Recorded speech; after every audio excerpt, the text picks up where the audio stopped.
Bueno, estamos con el psicólogo Carlos Rafael Crispín, que es del área conductual, y le vamos a hacer una entrevista para nuestro guía de psicología clínica. ¿Quieres presentar? Hola, ¿qué tal? Mucho gusto. Mi nombre es Carlos Crispín. Soy psicólogo cognitivo-conductual. Trabajo con adolescentes, con adultos y un poco con niños. Aparte de ser psicólogo cognitivo-conductual, soy docente de sexto grado. Tengo una maestría en educación y por las mañanas trabajo en un colegio privado como docente. Ahí mismo también soy psicólogo del colegio. Entonces, pues tengo como esa doble trabajo, ¿no? Que en un momento trabajo, en la mañana trabajo con niños y pues sí, con niños y con papás, sobre todo el acompañamiento que se le da en el área de psicología, en el departamento de psicología del colegio, y en las tardes aquí en EMUNA, atendiendo a adolescentes y adultos sobre todo. Bueno, para empezar con la entrevista, ¿cómo consideras que ha evolucionado tu profesión a lo largo de la carrera? ¿Cómo ha evolucionado? Pues en sí, la psicología constantemente está cambiando, está en evolución, está haciéndose de diferente manera, ¿sí? Y gran parte es por las redes sociales, ¿sí? Las redes sociales han ayudado mucho también a difundir lo que es la psicología. No sé, yo siempre creo que es bien importante el que se hable claro y que los pacientes, sobre todo, entiendan qué hace un psicólogo, cuál es la función de un psicólogo. Y creo que gracias a las redes sociales esto ha ayudado a que la información llegue a los pacientes. Y me gustan mucho también las infografías que se publican, sobre todo en Instagram, que es la red que más uso, donde se publican infografías y los pacientes pues pueden tener el acceso a esta información. Ok. ¿Podrías explicar un poco por qué escogiste tu enfoque y si no hubieras escogido cuál otro te hubiera gustado estudiar? Okay. Bueno, yo escogí cognitivo-conductual cuando estaba en la facultad, sí me incliné también por laboral en algún momento. En algún momento quise estudiar psicología laboral, pero investigué después bien. Y creo que el cognitivo-conductual es una rama muy amplia que puede trabajar pues diferentes aspectos en cuestión de que no solamente se enfoca en uno solo, sino, por ejemplo, ahorita les mencionaba, ¿no?, que abarca niños, abarca adolescentes, abarca adultos, parejas también, ¿sí? Entonces eso fue algo que me gustó de lo cognitivo-conductual. Siempre me han gustado mucho pues el hablar sobre emociones, el hablar sobre los pensamientos y las conductas, y creo que el cognitivo-conductual enfoca muy bien estos tres, y por eso creo que elegí cognitivo-conductual. Pues regresando un poquito más a cuando estabas por terminar la licenciatura, esta pregunta va relacionada a cómo tú tomaste el salir de la licenciatura y no tener algún trabajo fijo. Pues yo, mira, la verdad es que cuando salí de la facultad, sí, no tenía trabajo y de hecho ni siquiera fui a entregar papeles. O sea, me fui de voluntariado a Dinamarca y regresé y busqué trabajo como psicólogo educativo, o bueno, no psicólogo educativo, psicólogo en el área educativa, o sea, en un colegio. Yo quería ser como un psicólogo en un colegio, como la función que ahorita tengo, ¿no? Y fui a un colegio y pues me dijeron de que no, pues ya tenemos psicólogo, pero tenemos vacante para docente. Y fue como, bueno, y me aventé como docente, ¿no? Y a partir de ahí, gracias a los contactos que realicé en la facultad con amigos, con maestros, fue como poco a poco me fui animando a poder atender, ¿no?, pacientes en compañía pues de mis maestros. Entonces pues sí, así fue como que no me preocupó tanto la idea de no tener empleo, fue más como pues me voy a aventar a ver qué sale. Y no sé, creo que es parte de mi personalidad, o sea, no me fui solamente a una cosa, sino bueno, vamos a buscar y vamos a probar y a ver si me gusta, y si no, pues lo peor que podía pasar era seguir buscando o salirme de ese trabajo. Bueno, y retomando lo que dijiste de Dinamarca, ¿con qué dificultades o cambios te encontraste estudiando en otro país? No estudié en Dinamarca me fui de intercambio, pero sí estudié en otro país. me fui de intercambio, perdón, en Dinamarca me fui de voluntariado. Sí, yo me fui de intercambio a Colombia, estudié en Colombia 6 meses cuando estaba en la carrera en psicología. Gracias a la uni me fui y fui a una universidad que se llama EAFIT en Medellín. Y el único gran dificultad que me encontré es que en Colombia se centraba mucho en la psicología laboral y educativa. No había tanto como terapia cognitivo-conductual clínica, exacto. Era más laboral, era más educativa. Tal vez por la universidad que fui, sí, que fui, pues prácticamente fue lo que conocí, sí, que no había tanto clínico, pero también eso me ayudó a tener como experiencia en el ámbito escolar o en el ámbito educativo y en el ámbito laboral. Como les mencioné, a mí también anteriormente me había gustado lo laboral, y entonces como que esto se complementó y pues sé algunas cosas de laboral, ¿no? No podría decir que podría ser un psicólogo laboral o de recursos humanos, pero sí tengo el conocimiento. Entonces las dificultades fue eso, que era muy diferente a México, ¿sí? Y no sé, algo también que yo no sabía es que se calificaba del 1 al 5, ¿no? Entonces era, no sé, sacabas 3, era reprobado, tú tenías que sacar 4 o 5. Entonces yo saqué de que en una materia saqué 4 y aquí me lo revalidaron con 70, porque era la calificación allá la mínima y entonces aquí también era la mínima. Entonces pues sí, es el único 70 que tengo ahí en el carro. Saliendo un poco del ámbito laboral y escolar, ¿cómo pone usted en práctica su enfoque de manera personal? ¿Se refieren a fuera del consultorio? Sí. ¿Sí? Pues creo que, no sé, hablando ahorita de las emociones, creo que el cognitivo conductual me ha ayudado también a no solamente actuar por actuar, sino también a pensar, y en este pensamiento pues es lo que aplico día con día. Acompañado también de un lenguaje asertivo, ¿sí? Para resolver conflictos tanto personales como laborales. En los colegios siempre hay muchos como conflictos o roces, entonces el lenguaje asertivo y el pensamiento crítico me ha ayudado bastante también a este tema de no solamente pues actuar, sino también antes pensar.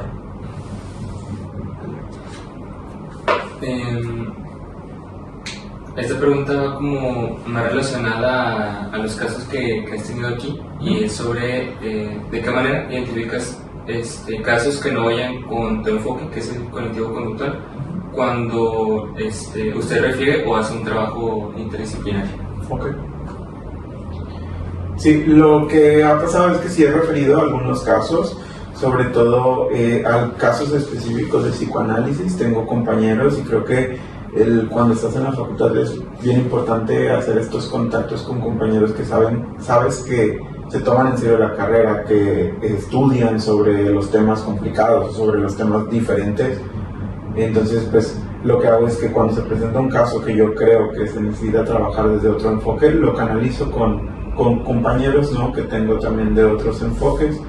Por ejemplo, también cuando se llega a atender niños, o por ejemplo en el colegio que tengo que mandar a evaluar niños, pues se canalizan a un centro de neuro, y esa es la manera como en la que yo canalizo, ¿no?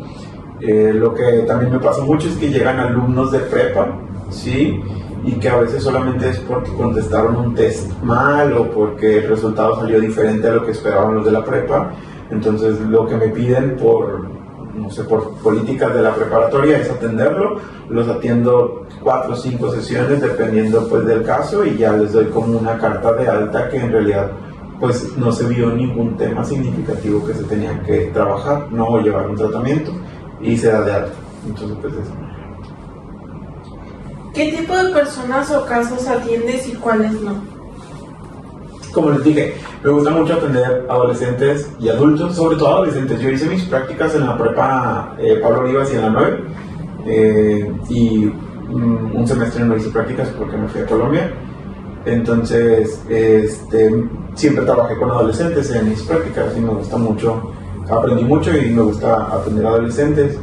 No me gusta atender niños porque pues toda la mañana me la paso con niños, entonces atender niños aquí también es como pues cansado hasta cierto punto, ¿no? Entonces niños casi no atiendo en el consultorio, son más adolescentes y adultos. y parejas tampoco no atiendo. No me siento preparado para atender un caso de parejas porque se maneja diferente. ¿Sí? Aquí en Emuna somos 2 personas y la otra persona es cuando llega una pareja, pues ella los atiende. Okay. ¿Has tenido un caso que te haya representado dificultades en la vida personal? Y si nos pudieras platicar un poquito qué tipo de casos son o si te ha marcado un antes y un después, o sea, de atender. Como tal, alguna dificultad, creo que no. O sea, no recuerdo un caso que me haya marcado una dificultad en mi vida. Si no me equivoco, así era la pregunta. Pero hay muchos casos que te dejan mucho aprendizaje, eso sí. En todos los casos existen muchas técnicas y las técnicas funcionan, sí, pero no funcionan con todos los pacientes. A todos somos diferentes y a todos nos funcionan diferente las técnicas y algunas técnicas no funcionan con algunos pacientes, entonces es el adaptarte, ¿sí?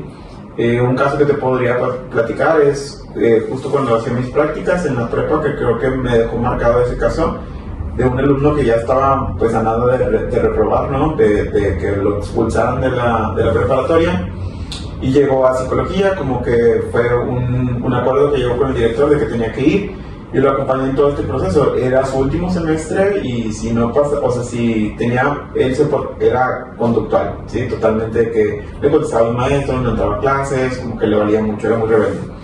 Entonces fue meramente conductual. Llegó, me tocó a mí, estuvimos trabajando, pues integramos algún colchoncito para cuando llegara a este tipo de situaciones, no sé, como él sabía hacia dónde moverse, ¿no? O qué poder hacer. Entonces como que se integró este colchón a su día con día y le funcionó muy bien. Algunas veces me buscaba como en crisis, no tanto en crisis, sino que no sabía cómo hacerle o de qué manera actuar. Entonces pedía permiso para ir al baño, pero en lugar de venir al baño iba conmigo y me decía esto, y le digo, bueno, mira, a ver, vamos a pensarlo, ¿no? Y aquí aplicamos como esta técnica de su colchoncito, de su salvavidas, de que, bueno, ¿qué puedes hacer? ¿Hacia dónde vas, no? Y al final me dejó muy marcado porque él de repente dejó de ir, ¿no? Y como lo buscamos y pues ya no aparecía, y dejó de ir como 2 semanas, y a la 3ª semana me lo topé y ya había salido, ¿no? De que era una persona que estaba en americano y entonces estaba muy grande, ¿no? Entonces de repente lo vi y corrió hacia mí y me cargó, literal. Entonces fue como que me quedé en shock, obviamente, pero él estaba muy feliz. Y creo que siempre fue como esta persona de que actuaba y no pensaba tanto en las consecuencias o en lo que estaba haciendo. Y creo que en ese momento que me vio y me cargó de felicidad porque había pasado todas las materias y salió de la prepa, fue como eso, ¿no? De que eso que estaba aprendiendo a hacer, a pensar antes de hacer las cosas o de actuar. Y no sé, ese caso me gusta mucho. Hablando igual un poquito de los casos que has tenido aquí en el consultorio, ¿cómo abordas los casos en donde el contexto del paciente afecta al caso del paciente? Pues es difícil porque siempre el contexto del paciente juega un papel fundamental, ¿no? Pero se trabaja con lo que tenemos aquí en el consultorio, que en este caso pues es el paciente, lo que puede hacer y lo que tiene a su alcance, ¿no? Pues como les decía, algunas técnicas funcionan con un paciente y otras no. Entonces muchas veces pues se trabaja con lo que sí tenemos y con lo que sí se puede hacer, ¿sí? Entonces por eso es bien importante a veces como tener todo anotado, las entrevistas. Yo utilizo mucho el iPad para anotar, pues hacer mis apuntes con los pacientes, y entonces se les pregunta pues su historial, ¿no? Para también ir adaptando algunas técnicas hacia el paciente, ¿sí? Entonces pues de eso. ¿A qué retos te has enfrentado como psicólogo, tipo con pacientes o de alguna manera personal?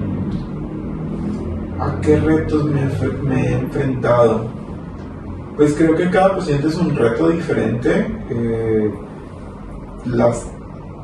No sé, o sea, la entrevista inicial juega un papel muy fundamental, ¿sí?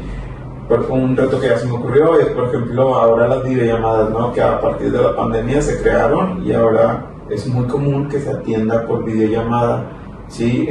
O sea, en cuestión de casos, ¿no? En cuestión de pacientes, atenderlos por videollamada.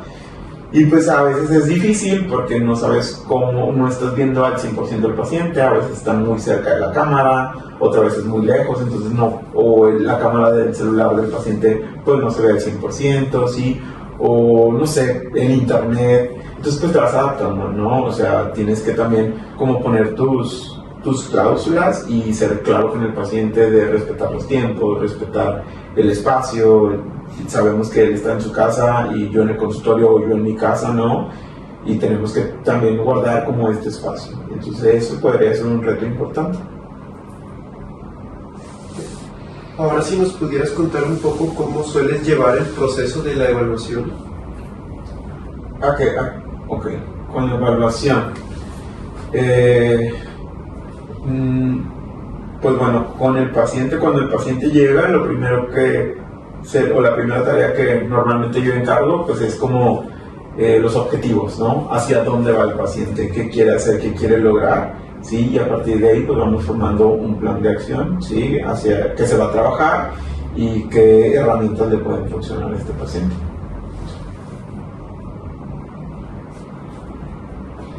¿Cuál es su opinión acerca de las oportunidades laborales desde el enfoque cognitivo-conductual cuando fuiste recién egresado? Pues se dice que no hay tanto trabajo como cognitivo-conductual, pero yo creo que es mentira. Sí hay mucho trabajo, pero tienes que tener confianza también en tu aprendizaje que adquieres durante la carrera y siempre seguir adquiriendo más. El leer, el estar activo en redes sociales te ayuda mucho a atraer pacientes, ¿no? Sobre todo en redes sociales creo que actualmente es lo que atrae más pacientes. El hecho de tener contactos con tus compañeros también ayuda porque no todos se dedican a la consulta, ¿sí? Muchas veces tienen otro tipo de ámbito en la psicología donde trabajan ellos y te refieren a pacientes, ¿sí? Obviamente al principio es difícil, pero también teniendo esa confianza de que sabes lo que estás haciendo, que aprendiste lo que es la psicología y pues yo creo que eso te ayuda bastante. ¿Qué te motiva a seguir trabajando en tu enfoque? ¿Qué me motiva? Pues a seguir. Hasta el día de hoy creo que el cognitivo-conductual me ha funcionado muy bien, ¿sí? Y le ha funcionado a mis pacientes. Y eso me motiva a que se ven buenos resultados, ¿sí? Hay resultados, hay cambios si es que el paciente quiere cambiar alguna situación, lo hay, ¿sí? Y que el cognitivo-conductual es una rama de la psicología que se puede adaptar, se adapta a los cambios, se puede, no es como tan específico con una sola, ¿cómo decirlo? Con una sola técnica, sino hay mucho de esto, ¿no? Entonces eso me gusta también de lo cognitivo-conductual. ¿Usted cómo suele regular el no llevarse lo que sucede en su trabajo a su vida personal? Bueno, yo creo que es como todos los trabajos, ¿sí? Tienes tu espacio de trabajo y tienes que respetar el espacio de trabajo para bien y para mal. ¿A qué me refiero? Por ejemplo, pues aquí en el consultorio pues se ven temas de pacientes y no otra cosa así. Yo no vendría aquí no sé, a hacer una fiesta o cosas así, porque pues tienes que respetar tu espacio de trabajo, ¿no? Y creo que así, o sea, aquí es cuando, si yo necesito leer más sobre un caso, ponerle más atención a un caso, pues lo hago aquí, ¿sí? Aquí sentado en mi iPad, obviamente pues con mi agua, mi café, pero sí respetando el espacio, ¿sí? Y si en algún momento, algún caso es difícil, pues consultando entre colegas también es válido y pues obviamente teniendo pues mi respectivo seguimiento en terapia. ¿Cómo usted maneja cuando el paciente genera dependencia al terapeuta o al tratamiento que está llevando? Muy bien, dependiendo mucho también del paciente, lo que suelo hacer, no me ha tocado que tenga una dependencia tan marcada, no lo he identificado y creo que pues no tengo pacientes así como de muchos años, sí, así que yo diga, pues tiene una dependencia como tal. Y lo que utilizo es, a veces les pido que al principio, sobre todo, dependiendo del caso, tengamos las sesiones una vez a la semana, ¿sí?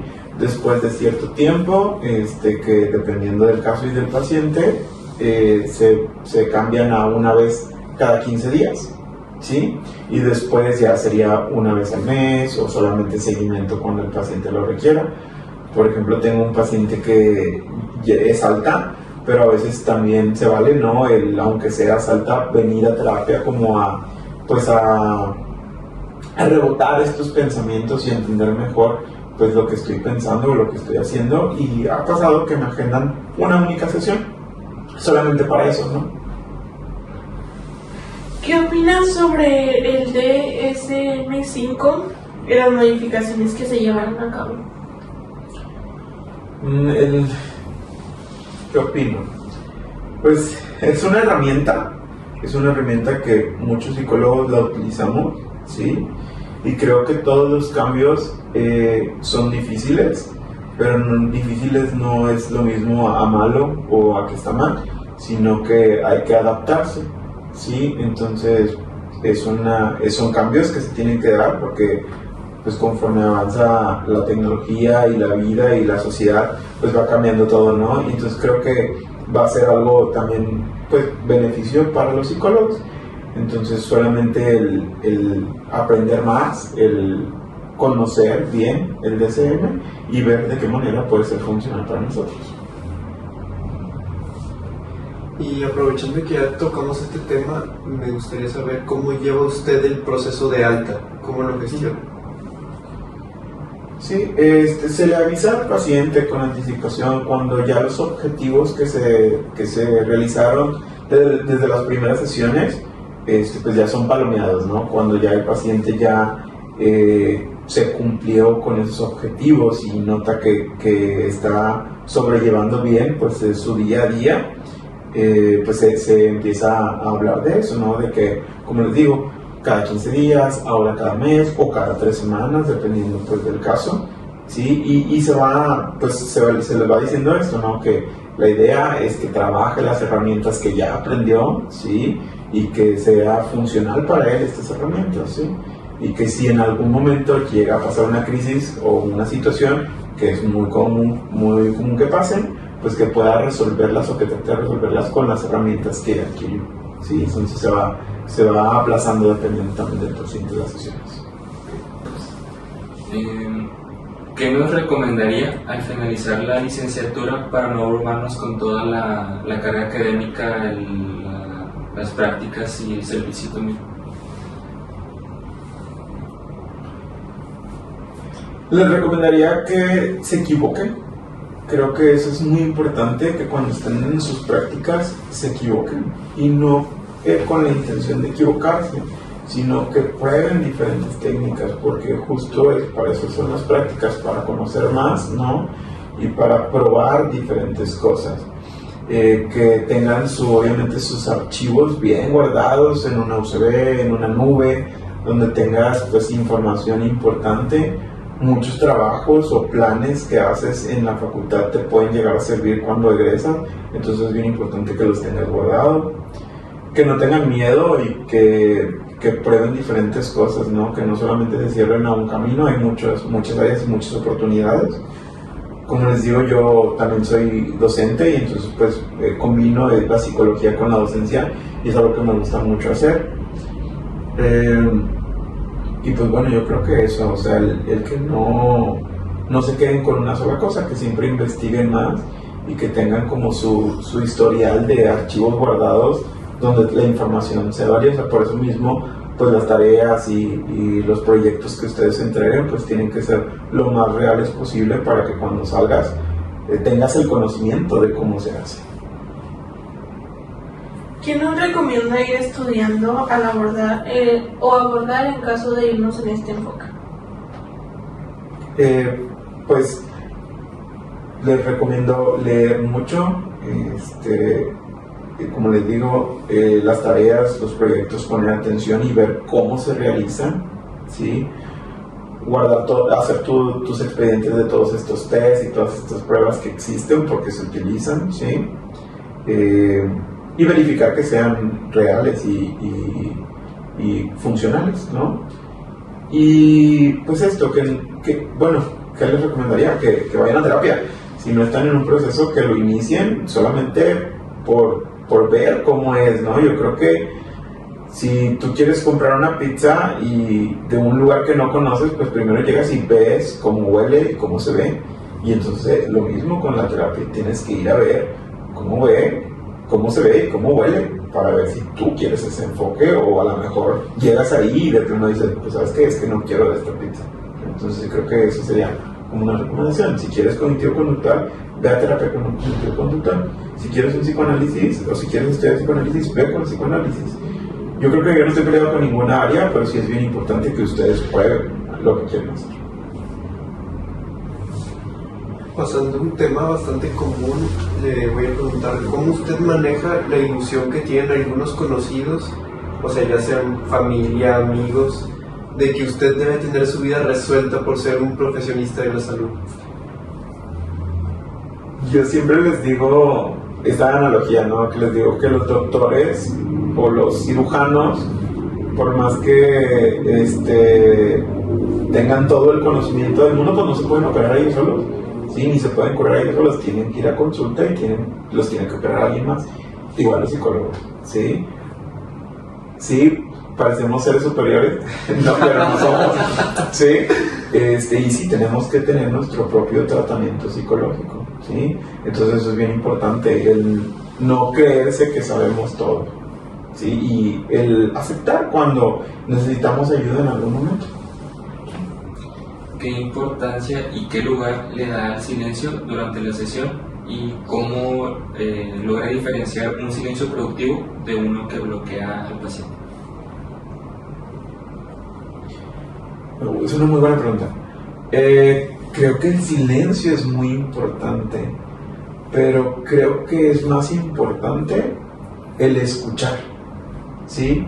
No el oír, el escuchar, ¿sí? El escuchar en silencio y el entender por qué es ese silencio, ¿sí? Poner atención en el tema, revisar tus notas, ¿sí? Escuchar lo último que se dijo para entender si el silencio es funcional o no. Y creo que cuando te enfocas en tu paciente y estás viendo a tu paciente, te das cuenta muy fácilmente si ese silencio es por algún bloqueo, ¿sí? Porque muchas veces cuando es un bloqueo pues se utilizan muletillas, ¿sí? De que, ¿sabes? Y cuando pues solamente es porque se quedaron pensando en lo que se está hablando o lo que se mencionó, pues sí es como un silencio donde ellos se ve que están pensando. Pero es una muy buena pregunta. ¿Cómo logras mantenerte neutral sin dejar de ser humano y sin dejar de sentirte empático con el sufrimiento del paciente? Sin dejar de sentirme empático. No, pues la empatía existe, pero sí hay que tener pues esos límites, ¿no? En la psicología todos la ven de diferente manera y creo que todos los psicólogos piensan de diferente manera también y llevan o sobrellevan el enfoque o los enfoques desde su punto de vista, ¿no? Obviamente teniendo de base pues todas estas lecturas, todos estos, no sé, como textos, ¿sí? Pero bueno, creo que cada paciente es diferente, ¿sí? Y la empatía es muy necesaria y sí, depende del paciente, ¿no? Hay pacientes que ha tocado que me piden un abrazo y al final de la sesión y pues no les voy a decir que no. Imagínate que tú le pides un abrazo a tu terapeuta y tu terapeuta te dice que no, aunque muchas veces en la carrera se menciona que está mal. Yo por mí mismo no lo voy a decir, ¿sí? Yo no voy a decir, te abrazo, ¿sí? Pero si el paciente me pide un abrazo y yo, por lo que se está hablando, por lo que se dijo, creo que es necesario, pues no se lo voy a negar, ¿sí? Ahora, ¿cómo maneja usted ese deseo de querer que el paciente mejore sin que ese mismo deseo se convierta en una presión que pueda afectar al proceso? Creo que los ritmos son muy importantes. Cada paciente tiene su ritmo, ¿sí? Y todos tenemos diferentes tiempos, ¿sí? No tenemos que medir con las mismas estadísticas a todos, ¿sí? Entonces creo que eso es bien importante, ¿sí? No presionar al paciente y dejarlo para cuando él esté listo. Y que cada avance es significativo, ¿sí? Algunos avanzan muy rápido, literal de la entrevista a la segunda sesión, hay avances. Y hay otros que no. Entonces, ambos son válidos, ¿sí? Las tareas son muy importantes. Bueno, creo que ahorita como que ya lo podemos ver por el consultorio, pero ¿consideras que las consultas deben ser en espacios decorados de forma cálida o prefieres un espacio en blanco lo más neutro posible? Yo creo que ambas. O sea, ahorita por cuestión de la entrevista, pues no se pueden ver de que las mesitas y como el decorado que tenía ahí, ¿no? Pero pues me gusta pues tener esta plantita, como que sea algo diferente. Tengo una caja donde tengo como juegos para los niños cuando llego a atender niños. No sé si se ve el carrito pues ahí con dulces y todo. La idea es que el paciente se sienta cómodo, que llegue, que se sienta tranquilo, que pueda estar a lo mejor pues recostado si en algún momento se quiere como recostar en el sillón, ¿sí? Que agarre un agua, unas papitas, unas gomitas, un dulce, ¿sí? Y que se sienta cómodo. Lo que sí es que es bien importante pues el clima, ¿no? O sea, vivimos en Monterrey y sí se tiene que tener como un buen clima para que la conversación sea cómoda. Me ha tocado cancelar sesiones porque no hay luz, ¿sí? Y aunque abro la ventana, el calor muchas veces está insoportable y yo sé que no va a ser una buena sesión. ¿Cómo maneja el olvido de datos personales importantes del paciente en una sesión? El iPad, o sea, anotar, todo apunta. Yo tengo mi formato de entrevista, si lo ocupan con gusto se los paso, ¿sí? Donde anoto, donde tengo hojas en blanco, donde tengo hojas con líneas, donde tengo formatos de tarea, donde tengo formatos de sesiones, ¿sí? Y se va anotando todo. Sí, y es normal a veces no acordarse el nombre de algún amigo que mencionó el paciente, pero por eso está tus apuntes, ¿no? Y es bien importante que antes de que inicie la sesión, pues checar los apuntes, de ver de qué se habló la última sesión, ver cuáles son los objetivos, ver cuál es el plan de acción para tener todos esos datos frescos a la hora de tener al paciente. Y ya como última pregunta, volviendo al tema de los silencios, ¿cómo decide usted cuándo es necesario intervenir y romper un silencio y cuándo es mejor esperar a que el paciente lo haga por sí mismo? Yo creo que no te puedo dar como una respuesta en específica, como les he dicho a lo largo de la entrevista, depende mucho de los pacientes, ¿sí? Depende mucho de lo que se está haciendo, ¿sí? Y del tema que se está hablando. Y yo les digo desde la entrevista inicial, ¿no? Que va a haber momentos donde vamos a estar callados los dos, va a haber momentos donde yo voy a hablar o donde él va a hablar, ¿sí? O momentos donde vamos a estar riéndonos, porque también se puede reír en terapia, va a haber momentos donde el paciente va a llorar, ¿sí? Y hay momentos para todo, y respetar los tiempos es bien importante, ¿sí? Depende del paciente, ¿sí? Pero es importante respetar como todo ese tiempo que tiene el paciente y que es importante para él. Bueno, ya es todo. No sé si quiera agregar algo o comentar algo para esto. Pues no, pues muchas gracias, qué bueno que me tomaron en cuenta y pues abrir las puertas a Emuna. Aquí estamos cerca de la estación Simón Bolívar, cerca de la casita de muñequitas. Tenemos descuento para estudiantes también. Entonces, pues cualquier cosa estamos a su disposición, y si no, en Instagram aparecemos como emuna.psicología.mx, y pues les voy a brindar ahí por una tarjetita para que la tengan ahí, y tenemos descuento para estudiantes si es que en algún momento lo necesitan, o referir para alguno de sus familiares. Siempre es, como les digo, siempre es bueno tener contactos, ¿sí? Entonces, pues eso pues, sería como lo que les diría al final para cerrar esta entrevista, y gracias por tener el tiempo de venir y escucharme. Muchas Muchas gracias. Muchas Muchas gracias gracias. igualmente. De nada, nos vemos.